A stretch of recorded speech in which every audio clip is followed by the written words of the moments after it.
Assalamu alaikum everyone. Hope you guys are doing great. This is Kokab Manzoor, teacher trainer research coach. आप देख सकते हैं हमारा आज की जो टाइटल है वो है how to extract information from research articles.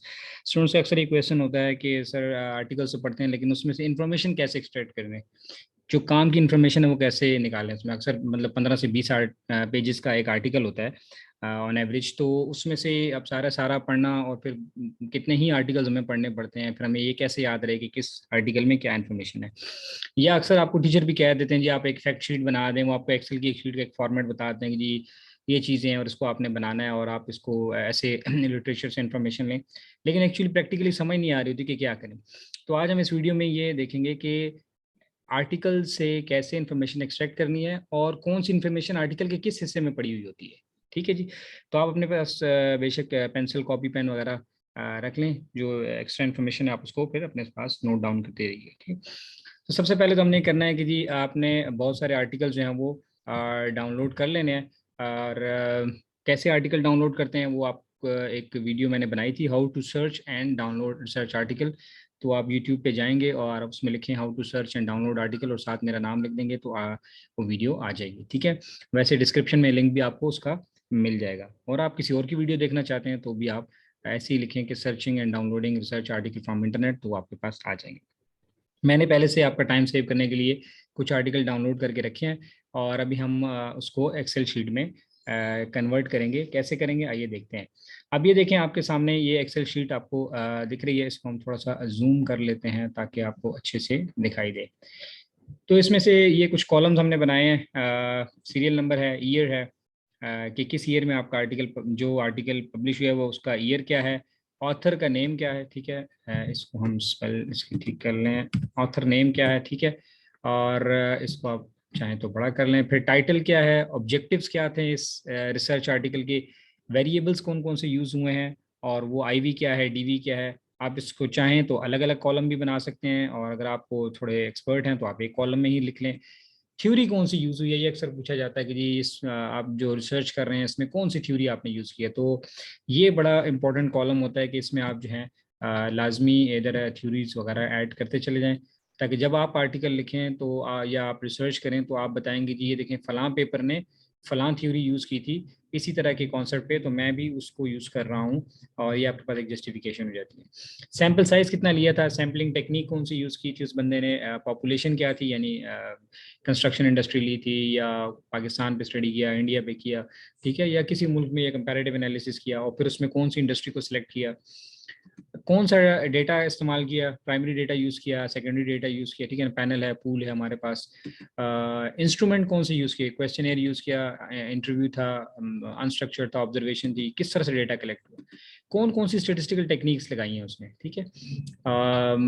इस पे कौन कौन से सॉफ्टवेयर यूज किए, आप चाहें तो सॉफ्टवेयर का एक अलग कॉलम भी बना सकते हैं। अगर आप जितनी इन्फॉर्मेशन आप डालेंगे वो आपके लिए इतनी ही आसानी होगी, क्योंकि जब आप इसको प्रिंट कर लेंगे अपने लिए, जब आपने 15-20 आर्टिकल्स डाउनलोड कर लिए होंगे और इसको सारा फिल कर लिया होगा, तो इसको आप प्रिंट करके बेशक अपने पास रख लेंगे तो आपको एक ही नज़र में बहुत सारी चीज़ें आसानी से मिल जाएंगी।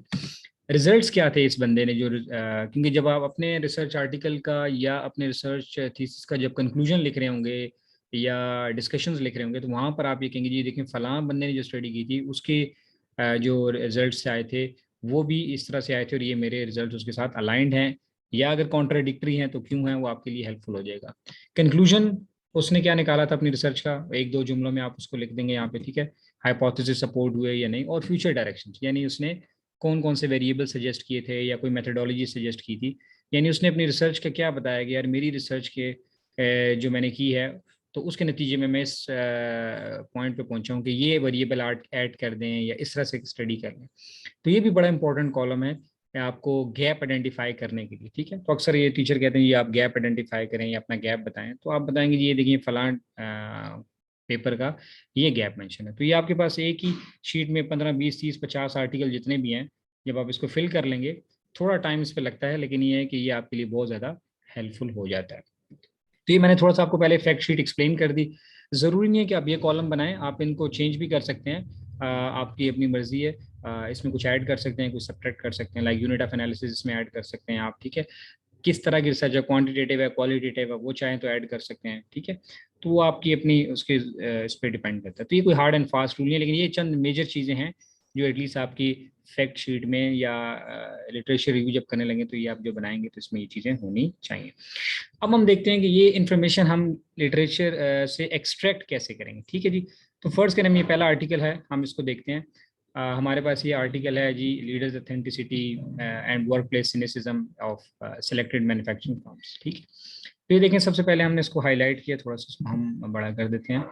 ठीक है, इसको हमने हाईलाइट किया हुआ है। ये सॉरी ज़्यादा इसका जूम हो गया। हाँ, तो ये है हमारे पास, सबसे पहले क्या आ गया, इसकी डेट ऑफ पब्लिकेशन आ गई। ठीक है, शुरू के जो 2 पेजेस होते हैं इसमें काफ़ी सारी इन्फॉर्मेशन आपको मिल जाएगी। अभी आप देखें कि कैसे इससे हम इन्फॉर्मेशन एक्सट्रैक्ट करेंगे। तो ये ईयर आ गया हमारे पास, हमने यहाँ पे लिखा मई 21। ठीक है, आप ये, अगर किसी को एक्सेल का इतना आइडिया नहीं है तो वो ऐसे यहाँ पे राइट क्लिक करें, ये आ जाएगा फॉर्मेट सेल। ठीक है, यहाँ से आपके पास जो सामने डॉलर बॉक्स नजर आएगा, यहाँ से आप डेट का पैटर्न सेलेक्ट कर लें। ठीक है, तो मैंने ये सेलेक्ट किया हुआ था पहले से, तो ऑटोमेटिकली जैसे मैंने 5/12 लिखा तो उसने मई 21 कर दिया। ठीक है, तो आप वैसे भी मैनुअल डेट डालना चाहें तो आपकी मर्जी। ठीक है, फिर ये ऑथर नेम्स हैं, ऑथर नेम्स हम यहाँ से इसको फर्स्ट पेज से पूरा नेम, आप चाहें तो अब ये देखिए ऑथर के नेम है, फर्स्ट नेम है, ये सेकंड नेम है, आप चाहें तो दोनों लिख दें, आपकी मर्जी, चाहे तो एक लिख दें। हम ज़रा आसानी के लिए इसको यहाँ से एक नेम उठा लेते हैं और यहाँ पे पेस्ट कर देते हैं। ठीक हो गया। देन टाइटल क्या है, ये यहाँ से पूरा टाइटल उठाया और हमने यहाँ से कॉपी किया और यहाँ पर इसको पेस्ट कर दिया। अच्छा, यहाँ पे मैंने रैप टेक्स्ट किया हुआ, तो आप इसको अगर ऐसे करके हम यहाँ से उठा लेते हैं। अगर आप कोशिश करेंगे जो भी सेल सेलेक्ट करें उसको रैप टेक्स्ट कर दें तो वो फिर एक ही बॉक्स में आ जाएगा। ठीक है, वरना वो पूरी एक ऐसे लंबी लाइन आ जाएगी, आपको थोड़ा सा डिस्टर्ब करेगा। अच्छा, इसके बाद आप ये देखेंगे आर्टिकल पब्लिश कहाँ हुआ था, आप चाहें तो जर्नल भी ऐड कर सकते हैं। देखिए, American journal of humanity and social sciences research, तो आप चाहें तो यहाँ पे कॉलम ऐड कर सकते हैं। चलें हम इसको ऐड ही कर देते हैं, यहाँ पे नाम लिख देते हैं जी, किस जर्नल में ये आर्टिकल पब्लिश हुआ। ठीक है, तो हम इसको यहाँ से उठाते हैं और ये यहाँ पे इसको पब्लिश कर लिख देते हैं। आप चाहें तो AJHSSR करके भी लिख सकते हैं। ठीक है, बाकी डिटेल की जरूरत नहीं है, वॉल्यूम, इशू नंबर, इसकी इतनी कोई खास जरूरत नहीं है।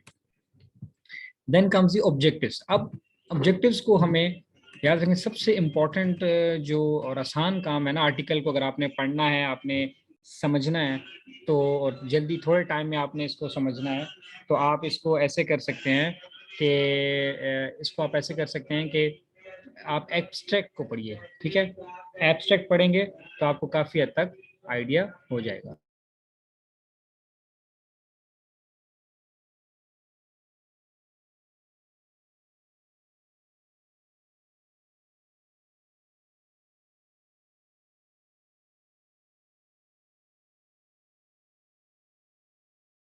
अच्छा जी, आपने क्या करना है, एब्स्ट्रैक्ट को पढ़ लेना है। अब देखिए, एब्स्ट्रैक्ट को बड़े गौर से पढ़ना है, ये कोई 200-250 वर्ड्स होते हैं, इसको आपने बड़े अच्छे से पढ़ना है और इसको समझ लेना है। अब ये आमतौर पे जो ऑब्जेक्टिव्स हैं उसकी कोई हेडिंग नहीं होती आर्टिकल के अंदर। ठीक है ना, थीसिस में तो होती है अलग से हेडिंग, तो वहाँ से हम उठा सकते हैं। अगर नहीं है तो पेपर में नॉर्मली नहीं होती, इंट्रोडक्शन के अंदर यह लिखा होता है, तो आपको फिर थोड़ा फिगर आउट करना पड़ता है।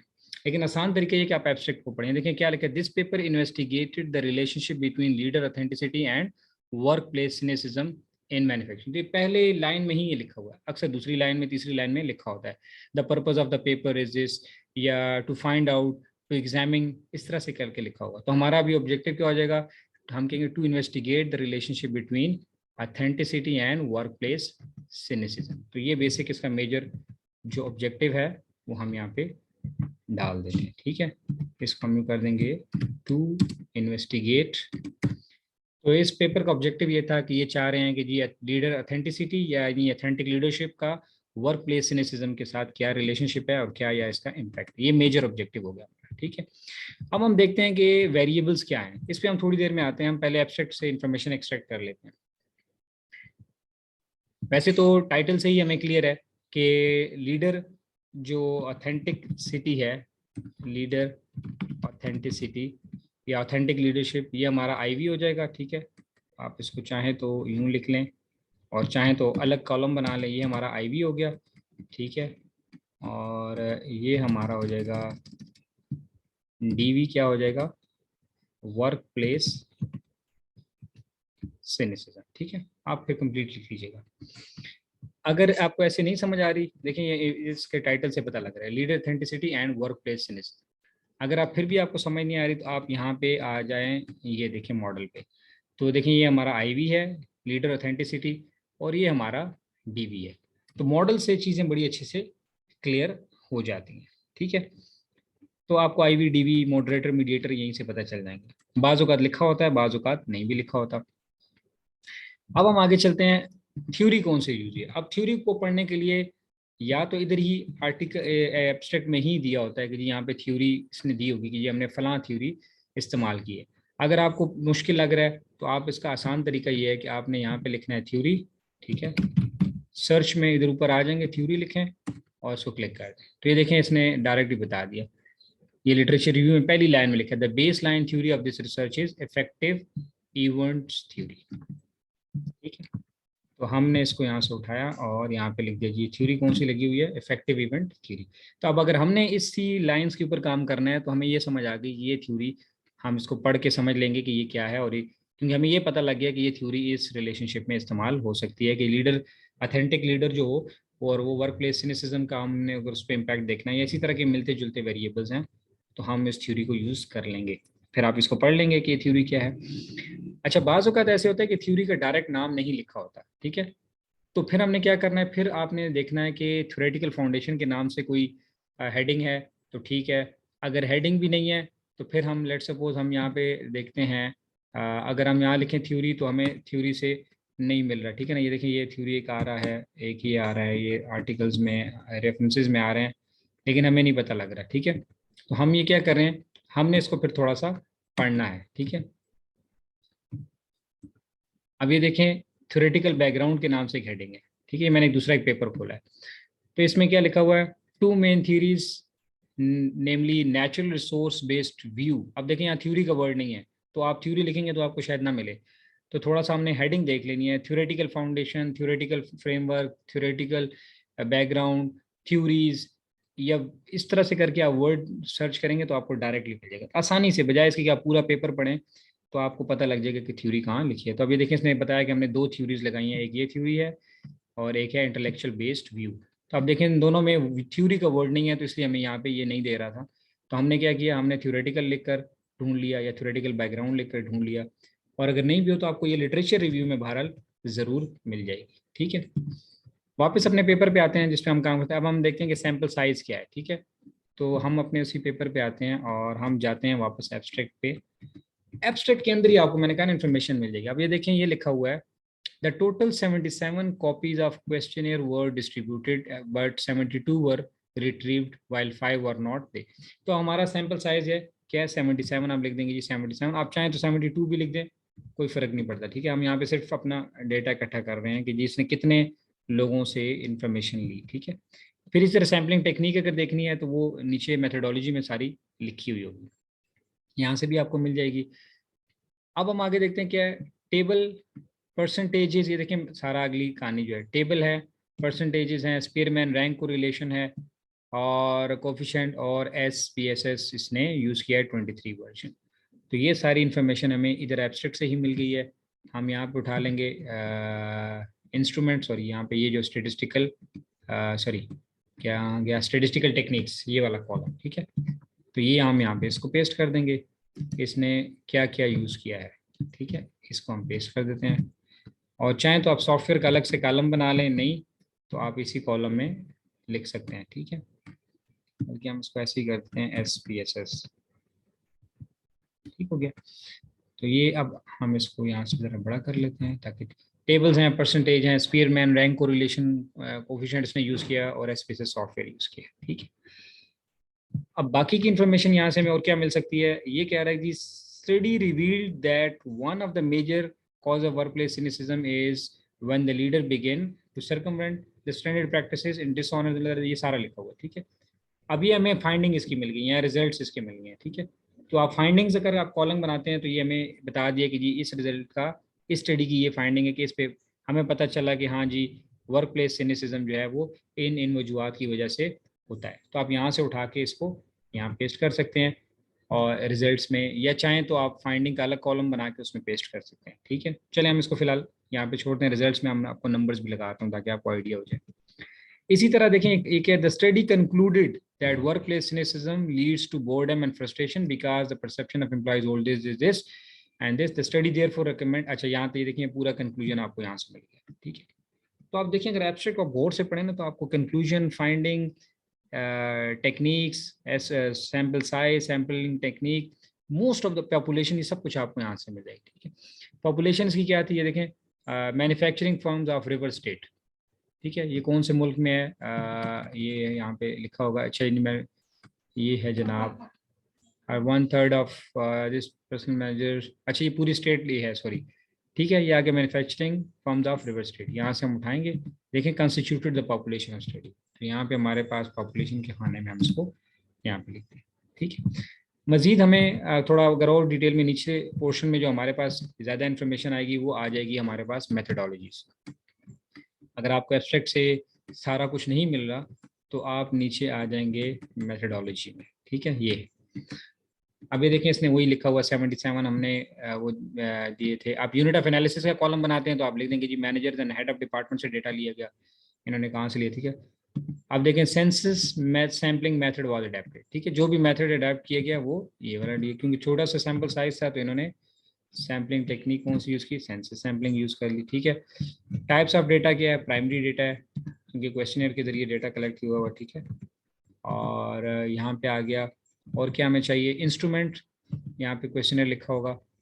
Guideline, the research design could capture the research analysis, unit of analysis, the time frame, studies this workplace cynicism, the population study comprises this. From the main data collection instrument of the research was structured questionnaire। ठीक है, ये मिल गया हमें। ठीक हो गया, यहाँ से हमने उठाया स्ट्रक्चर्ड क्वेश्चनर, इसका जो है वो क्या है, इंस्ट्रूमेंट। ठीक है, रिजल्ट्स में आना चाहते हैं तो आप यहाँ से डायरेक्ट रिजल्ट्स में आ जाएंगे। देखें रिजल्ट्स का अलग बना होता है, केस में कोरिलेशन ये थी। ठीक है, अब ज़ाहिर आप सारे टेबल तो आप नहीं डाल सकते, तो आपने एंड रिजल्ट आप उसका डाल देंगे कि जी क्या रिजल्ट निकाला है। हाइपोथेसिस को यहाँ पे लिखा दो, correlation coefficient indicate that low correlation है। ठीक है, बिटवीन टू वेरिएबल, दोनों वेरिएबल के दरमियान पता लगा जी कोरिलेशन क्या है, वो लो है। ठीक हो गया, इसको भी हम रैप टेक्स्ट कर देते हैं। ठीक है, कंक्लूजन क्या था, ये नीचे कंक्लूजन हमें यहाँ पे डिस्कशन फाइंडिंग्स में आ जाएगा, कंक्लूजन यहाँ पे मिल जाएगा। ठीक है, क्या हाइपोथेसिस सपोर्ट होता है कि नहीं, यहाँ पे एंड में इन्होंने लिखा होगा। Study reveal that one of the major cause of work pessimism is distribution. अच्छी, तो देखिए वही वाली बात जो उसने उधर लिखी थी, वही जुमला एज इट इज एब्स्ट्रैक्ट वाला यहाँ पे इसने लिख दिया है। यहाँ पे कहीं लिखा होगा हाइपोथेसिस हमारा सपोर्ट हुआ कि नहीं, बहरहाल वो सिंपली लिखा होता है कि हाइपोथेसिस सपोर्ट हो गया, यहाँ लिखा होगा यहाँ पे। ठीक है, डिस्कशन में कहीं लिखा होगा।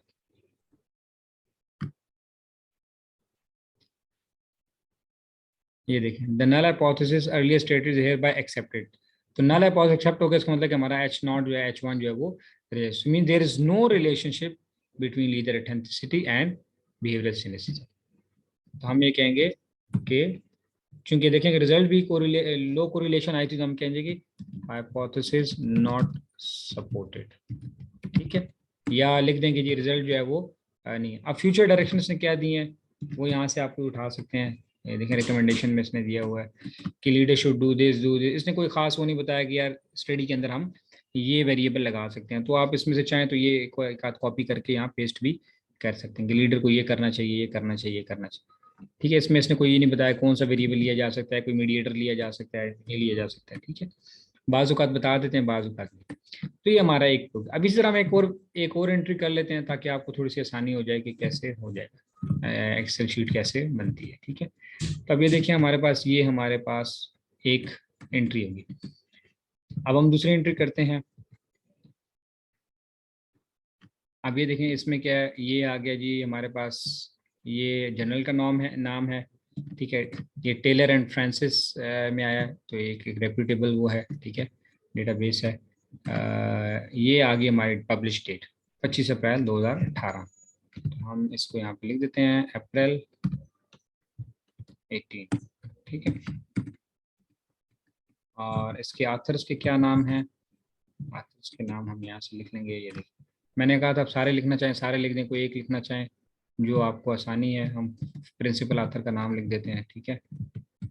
यहाँ पे हमने प्रिंसिपल ऑथर का नाम लिख दिया। अच्छा जी, टाइटल क्या है इसका, टाइटल ये सारा है, यहाँ से कॉपी किया, पेस्ट कर दिया। ये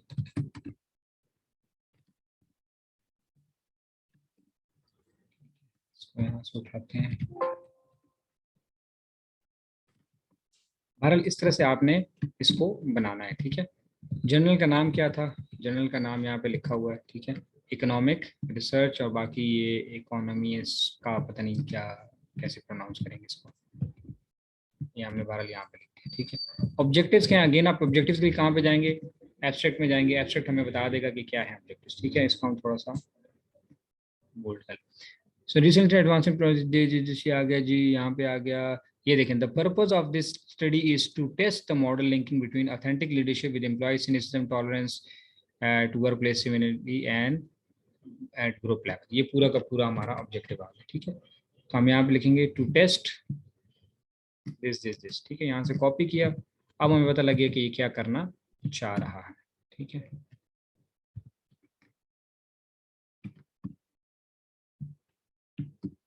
आई am not very good at Excel, so थोड़ा किसी को इसका ज़्यादा हल आता है तो वो शेयर कर दे कमेंट में कि एक ही बारी में कैसे काम कर सकते हैं, ठीक है। इसको पेस्ट कर सकते हैं।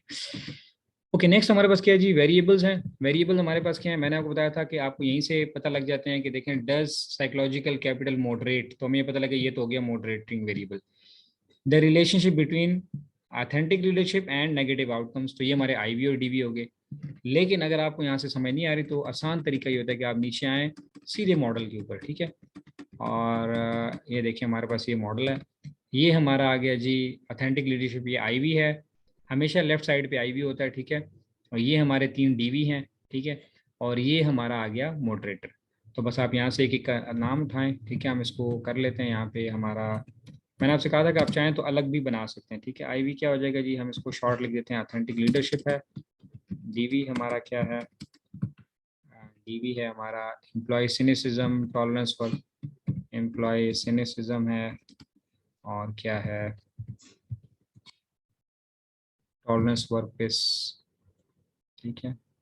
टॉलरेंस वर्क प्लेस, बहरहाल आप इसको फिर तफसील से लीजिए, ठीक है। इसी तरह मैं मॉडरेटिंग लिख देता हूँ, साइकोलॉजिकल स्ट्रेंथ, ठीक है। मॉडरेटिंग हमारा है साइकोलॉजिकल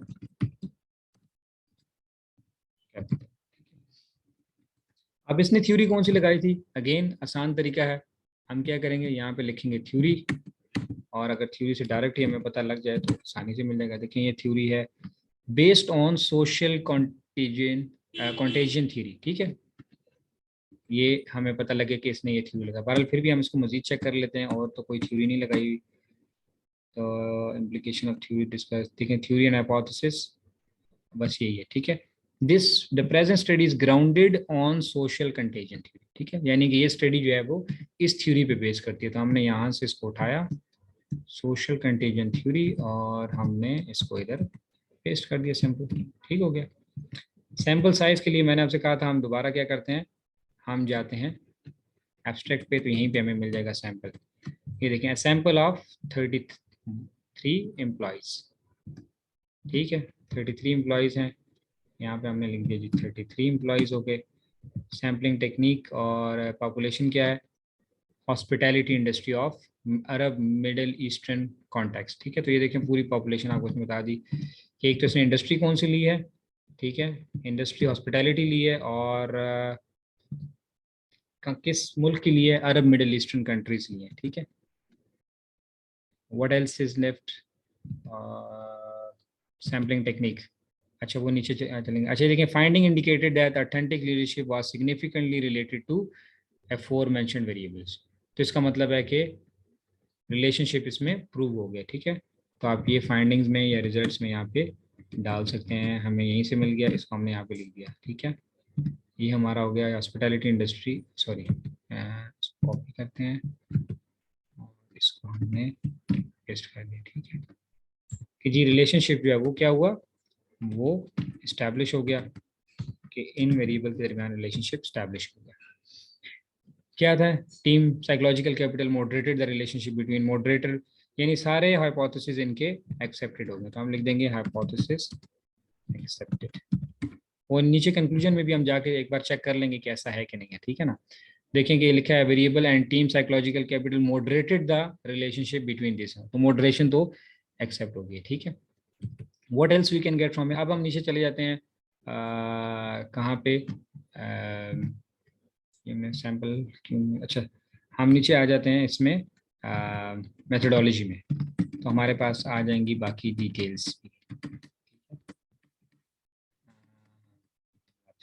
मेथड आ गए, सैम्पलिंग होटल इंडस्ट्री थी, ठीक है, होल होटल इंडस्ट्री ली गई, कहाँ की ली गई, अरब कंट्रीज की, 331 एम्प्लॉयज़ थे, ठीक है, होटल्स इन जॉर्डन, ठीक है ना, ये जॉर्डन आप लिखना चाहें तो लिख सकते हैं, ठीक है। प्लस और क्या था, participatory pilot survey conducted for 15, pilot study भी की गई है, अब आप उसमें कॉलम ऐड करना चाहें तो ये भी कर सकते हैं, ठीक है। तो इन्होंने डिस्ट्रीब्यूट किए थे 500 क्वेश्चन, लेकिन इनको 331 प्रॉपर मिले होंगे, तो इसलिए इन्होंने इसको लिख दिया, ठीक है। इन्होंने चूंकि टाइम बेस्ड स्टडी किया तो 2 टाइम्स के ऊपर डेटा कलेक्ट किया हुआ, ठीक है।